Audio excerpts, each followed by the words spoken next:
Good morning. Welcome to a little bit of insight on what's happening in real estate in the Edmonton market. My name is Taylor, and this is the HACK&Co at Remax River City Real Estate team. Excited to see you guys. Over here, we've got Anthony D'Souza. Anthony, how's your day starting out? You know what? It started very early. Had a meeting that started at 6:15 this morning. So meeting with some local business owners for BNI. So yeah, it's been a nice early start, but it's a great way to start the day. Oh, fantastic. So BNI Business Networking International, you've run a whole group that's doing that. You guys pretty busy this time of year, or people just looking to get their year started? A lot of that. There's some people that are just doing some business planning and whatnot, but everybody's excited for what the 2024 outlook looks like. Oh, that's awesome. James McDonald, how are you doing? Oh, I don't think we can hear you. You're muted. There we go. Does that work? Can you guys Now hear you're me working. now? Okay. All right, perfect. We are fraught with technical difficulties this morning. We're running a little bit late behind. Sometimes this stuff happens, but here we are, and everything's looking good. James, you're looking good. You feeling good? Yeah, I'm feeling good. I think the audio's on now, so we are good to go. Oh, that's awesome. I got a little bit of camera flicker. That'll be fun. The Cordell, sure. How are you doing? I'm not too bad. I had a very similar start time of my day as Anthony, but I wasn't business networking. I usually try to be at the gym for around 5:30, 6 o'clock in the morning, and it's another great way to start the day. You kind of start the day energized. Well, it's early February. Does that mean that the January rush is now finished? They're no longer going to the gym? Oh, absolutely. There's like a quarter of the people there this morning that was there 3 weeks ago. It's ridiculous. So this is a reminder. If that's you, cancel your gym pass. Yeah.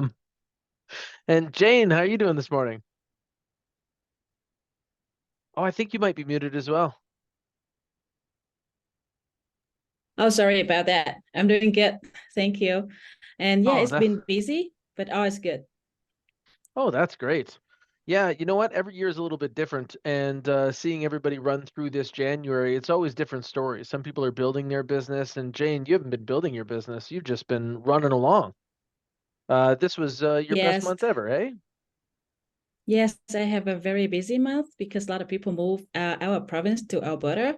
So it's kept me busy. Oh, that's fantastic. Well, we got the Realtors Association of Edmonton releasing their market statistics, and how much do those suck? Like really, like reading through them, it's I would rather do so many other things. Maybe eat hot garbage. That might be one of them. But the truth is that this tells us a lot about what's going on.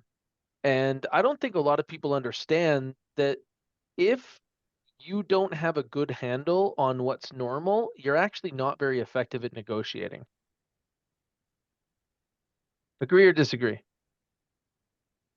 I would agree. Yeah, like 100% agree. if you have the same tactics with helping people buy, whether the market is a buyer's market or a seller's market, you're in trouble, right? You're a broken clock. You're going to be right twice a day. So we really dig into this and talk a little bit about market statistics. In fact, we go through this so regularly, we can tell you what's not normal. And I think that I'm seeing a lot of not normal. Cordell, what's not normal? The number of sales in January. What do you mean? We had a little over 1,400 sales just in January, and compared to the 5-year average, we blew it out of the park by almost 400 sales. Holy wow. So taking a look at like what do we call normal? We call normal a little over like 1,100 sales in January, and you're talking 1,400. Yeah, I think it was like 1,438 for the sales that we had in January. Okay. Now anybody have perspective on what's the deal there? What's the deal? There's Why a does that lot of happen? attention on Alberta still with how affordable it is. And so I think that's just an indicator of the market over the last couple of months. People are moving to Alberta and they are scooping up properties right now. Yeah, they're kind of putting the scare on a few of the locals too, hey? Like how many people were thinking that this year's this year and now they're really worried that there isn't going to be a house for them? Well, a lot of the locals are still in hibernation mode, even though we've had a pretty mild winter. Most people that live here don't choose to move right now unless they really have to. And so I think a number of the sales that we're seeing are that influx of people coming here. Yeah, we normally call this time of year like utility real estate season. So like job transfers, sometimes it's a situation where grandma's got to move into more assisted living. Like these are not people that are choosing to move. They're people that have to move. And we just went to Toronto a couple of months ago. Tony and I were in Vancouver before then, and going to some of these high priced marketing or higher priced markets. These people aren't in a position to want anything. Like they can't do vacations, they can't dine out. They're not choosing when they want to move. They have to move now. It's so expensive. Is that what you're hearing from all the people you're helping move in, Jane? Yes, that's what I hear from them because the rent there is really, really high, extremely high right now. So some people have to work 2 jobs to affordable to pay just for the rent. So I think it's like a big decision for them to move as soon as possible. Yeah, that's something that is a now thing. And does anybody have any numbers? Like when you're talking about somebody moving from another market, do you know what they were paying in rent there? They pay like, for example, like a condo only have like 2 bedroom, they pay 2,400, like the cheap one. For 1 bedroom, they pay already 1,800 for that 1 bedroom. So in 2,400 Ontario, gets you a yeah, pretty good mortgage, right? yeah, Like 2,400, that's got to be like a $400,000 mortgage somewhere in there. Yeah, we're And so seeing, here at $400,000, are you living in that type of condo? now you can buy You a could have a single house. house. Yeah. You could have a house with a yard and a garage. Man, that's some real options there. So so those people must be pretty stoked. yeah, we've What are you got thinking, some Tony? folks we've got a young couple moving from BC, and they're not even downtown, and they are living in a 1 bedroom plus den. Now the landlord is cashing out. They're selling all their properties that they own. They're looking at retirement. And so this young couple is thinking, we're moving back to Alberta. And the reason why is they're in a 600 square foot 1 bedroom plus den. The place just sold for $590, and they are about to spend about $100,000 less to get a full house here. That's going to at least, triple or quadruple the space that they have. And it's going to be brand new. Wow, that's a big value, eh? That's Yeah. incredible. And with all the other savings, like I was looking into this, we just put up this great blog on why people is moving to Alberta right for you. And what we were seeing in that is that the tax difference, like on everything you buy, 8%. So on top of living in a better house, like if you were saving 8% on everything that you buy, is it possible that that would fund your next vacation? Absolutely. Yeah, like even if a family was spending like, $50,000 a year, like they're talking about $4,000 in savings. Cordell, you're about to go to San Francisco, right? And like would $4,000 like take you there, but probably not the stuff you're gonna do? Yeah, about that. Yeah. So that's a Yeah. big deal. And that's only if you're spending 50,000. Like if you're further up the ladder, this is hurting you more. Like they're getting you coming and going in other markets. Now, taking us back to our local market, what else is like, what's the most not normal of not normal? Does anybody know when we looked at the Inventory. stats, what surprised us the most? Tony says inventory. Anybody else have any ideas? Apartment style condos are hot. Okay, Jane? And sell to new listing ratio. Oh, what about that? Sell to new listing ratio. I focus more on the condo apartment right now. So the number is really impressed me. Normally this time of the year, it's only around like 30 something percent. But this year in January, it's go up to 51%. So that's really impressed me. It's mean like condo is hot right now. So for every 10 that show up, normally 3 would leave the market, but right now for every 10 that show up, like over 5 is leaving the market, almost 6 is leaving the market. Yes. Yes. That's a big change. James, what do you think? What's the most not normal and not normal? For me, I'd say months of inventory. It's looking at it year over year, it's lower than it's been in over 5 years. And I think that's a shift that a lot of sellers have been waiting for. So you're saying it's shifting into a seller's market. Correct. And Tony, that might correlate with what you were saying because you called out inventory. What do you mean? Yeah, there's way less for sale at the end of January than there ever has been in the last 5 years. And most people need to know that January is like the most boring month of real estate ever. January is a great time to go on vacation there, Cordell, or February. Yeah. Because like normally there's like less going on right now, but it's not the case this year. There's more going on this right now, and normally we have the lowest inventory at any time of the year, but this time we're like starving for inventory. What does that mean for sellers, Cordell? What do you think that sellers should be thinking about when they see this? Sellers should be excited. They should, if they're thinking about moving, if they've been playing with the idea, if they're thinking about selling their house, they should be excited because they might be able to get top dollar, but it also might be a great experience and also like an expedited experience because the market's hungry for good properties. Expedited experience is what so many people look past. Having your house for sale is not awesome. Leaving for showings, not awesome, right? But if you can just have a gangster opening weekend where we fill your house with people and then it turns into offers and then you're done and you get top dollar, I argue that that is the best experience in real estate. Yeah. Some people think like, oh, I'm not in a rush to sell. I can wait. And it's like, you have no idea. If I told you what buyers would pay on opening weekend versus what buyers will pay at 30 days or at 60 days on market, this is the most money. The most money and the least time are tied together. They're married. Yeah, so I think that there's so many people that kind of look past that. That's a pretty good point. What about buyers in this market, Jane? You've been helping some buyers. Yes, I've been helping some buyer to find house, but we have a little bit struggle to find the right house for them because the inventory right now is go low and we run into a lot of multiple offer right now. Every house we touch is like multiple offer. So it's a challenge for the buyer right now. But if the buyer make themselves like well prepared, like they have pre-approval and know exactly what they want, can help the process faster. That's great. And that's a big thing. Like you've been competing even on apartment style condos. Yes, I am. I did. What's the deal there? Nobody has multiple offers on multiple, like on apartment style condos. There's like six of them for every buyer in the market. Yes. Not anymore, right?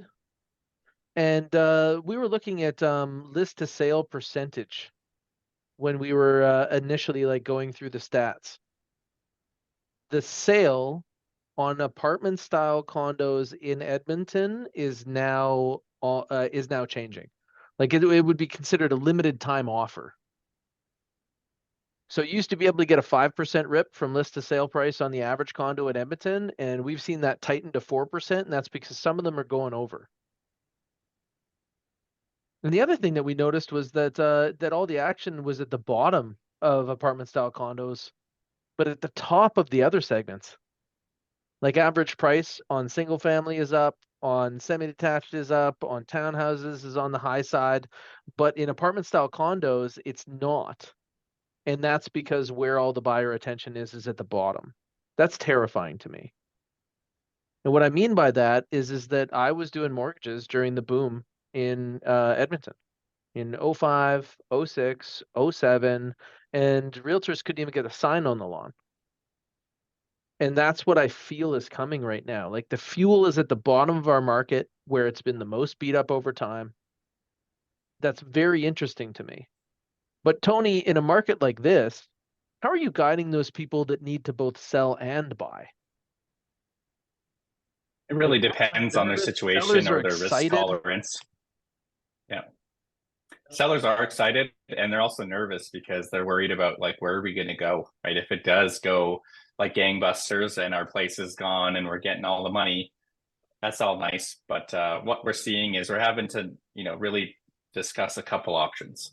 Are we going to be looking to find your next place first and get a long enough time in between, when you get the place or sorry, when the place is now sold until you take possession, and give us that runway to get your place listed and sold in that middle part. So we've got a couple of folks looking to do that right now, versus those people that are looking to sell, get 60 to 90 days for possession and then try to find something. It really depends on what they're looking for.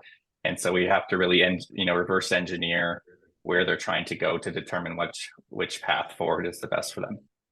I love it. And you are so good at helping people through this part. You help so many people buy and sell and move only one time, which is pretty awesome. So in that, I think that most people, one, need to know that if the agents around them aren't really tuned into the market, they're going to leave money on the table.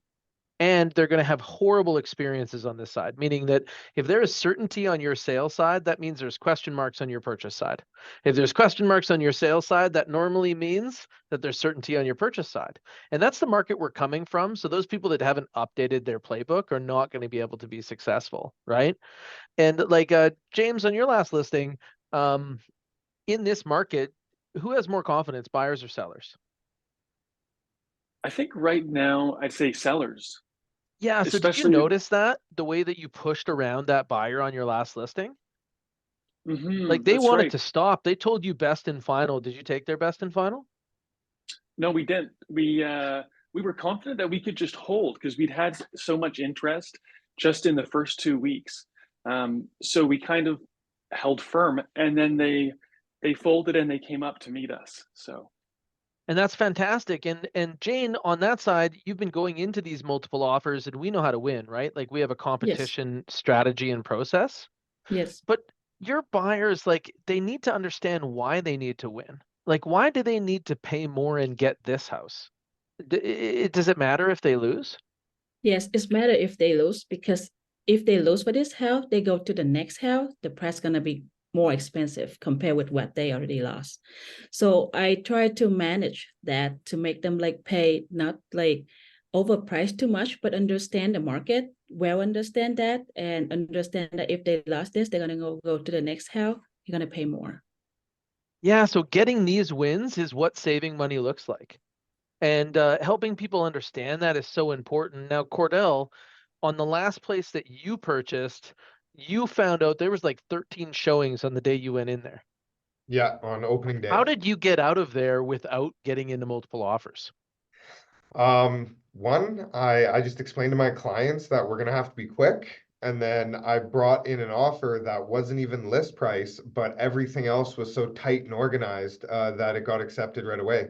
They didn't feel like waiting around to see if they could get multiple offers because I brought them such a good offer initially. So reading the circumstances, you knew that it was saving your clients money to get in there before the offers would accumulate and they would have to go over list. Did you have to go over list there? No, we got Ooh. I think, $15,000 off still.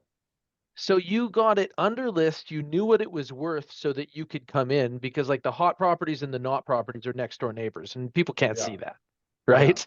And so you knew where to spend on this.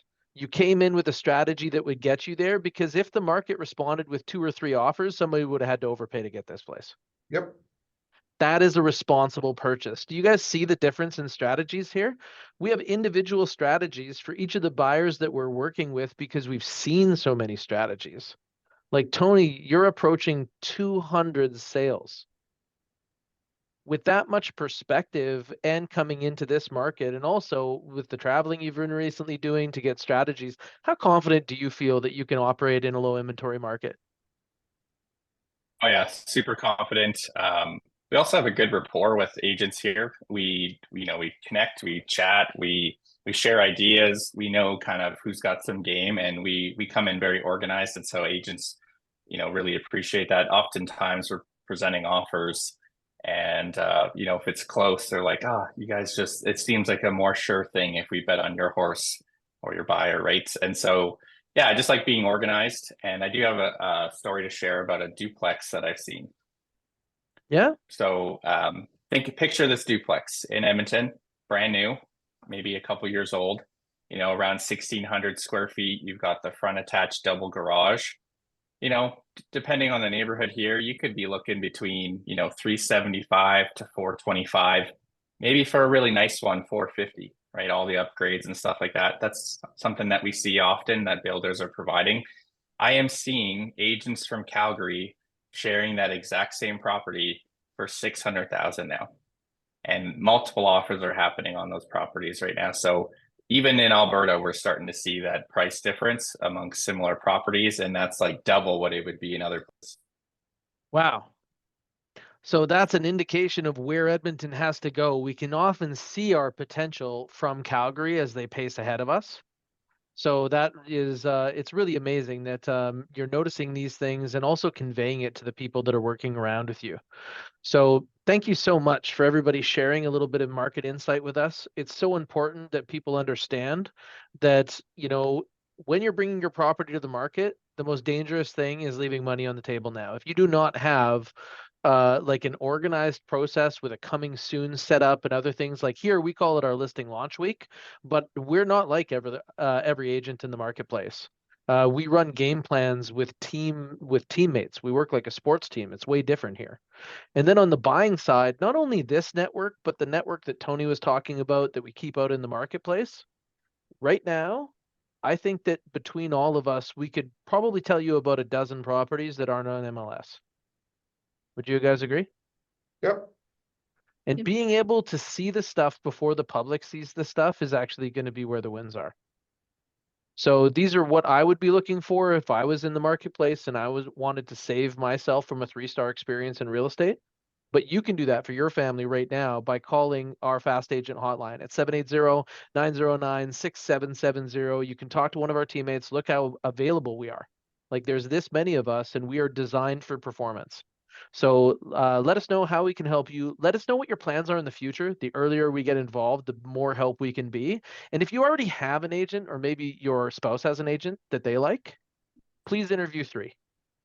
Bring us to the table. We will make sure that the person that you choose, if it's not us, has game. You want the best. This is going to be big money. It's going to be big differences. It's in percentage that we measure, but that's thousands of dollars on outcome. So thank you so much. This has been a little bit of insight into how our market's been, and we will catch up with you soon. Take care. See you guys.